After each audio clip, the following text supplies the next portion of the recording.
Right, okay, so this is one day after a lumbar disc replacement, L5S1.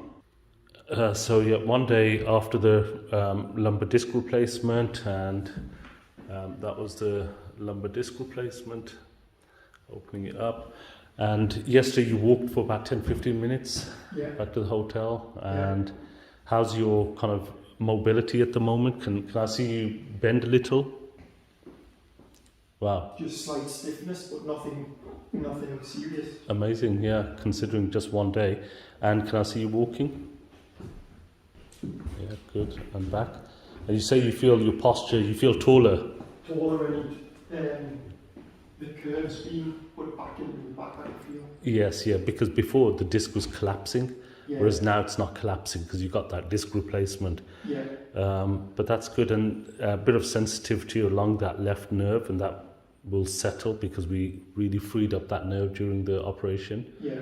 But all in all, superb day case lumbar disc replacement.